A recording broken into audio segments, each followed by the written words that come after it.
Welcome back. In this lesson, I will teach you how to disarm someone and step to their side. Disarming is making the other person feel safe. In a negotiation situation, it is tempting to ignore the emotion and focus on the problem instead, but this is unlikely to work. The negative emotions will emerge in the form of inflexible positions.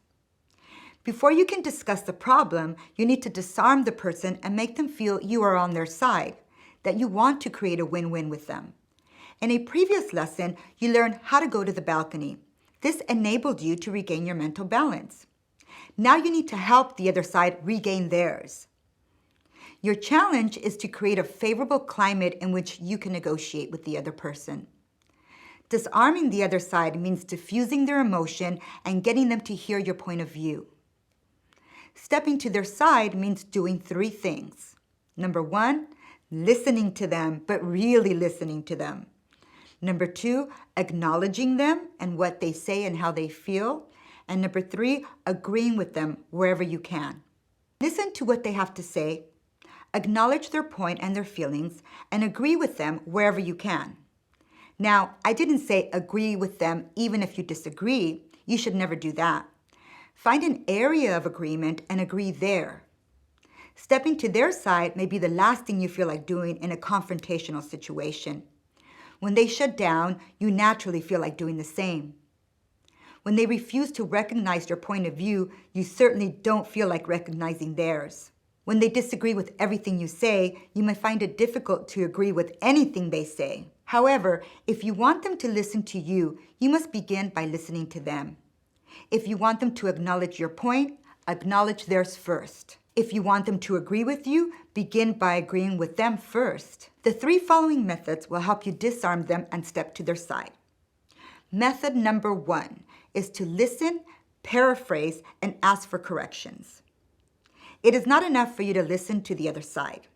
They need to know that you have heard what they have said and that you care. So reflect back what you hear. Paraphrasing means summing up your understanding of what the other side has said and repeating it back in your own words. Remember to retain their point of view, though, not your point of view. Paraphrasing gives your counterpart the feeling of being understood. It gives you a chance to check and see whether you have gotten the message and you got it right. Paraphrasing is one of the most useful techniques in a negotiation repertoire. Method number 2 is acknowledging their point. After listening to your counterpart, the next step is to acknowledge their point. You may be reluctant to do this because of your strong disagreement and how you're feeling at the time. But by omitting this step, you miss a critical opportunity. Acknowledging the other person's point does not mean that you agree with it. It means that you accept it as one valid point of view among others. It sends a message, I can see how you see things. It is conveyed in phrases such as, you have a point there, or I know exactly what you mean, or I understand what you're saying. By letting them tell their side of the story and acknowledging it, you create psychological room for them to accept that there may be another side of the story. One of the most powerful ways to acknowledge the other side's point of view is to tell them, I understand your perspective. If I were in your shoes, I would see it in the same way as well. This sends a message that although you understand how he may see the situation or she may see the situation, there is more than one way to see it. Opening them up for possibilities for them to see that there may be another way to see the situation. Method number 3 is acknowledging their feelings. Don't ignore the other side's emotions. Their anger is real for them, as well as their fear. You must diffuse their emotions. I had a coaching client who was a manager at a firm.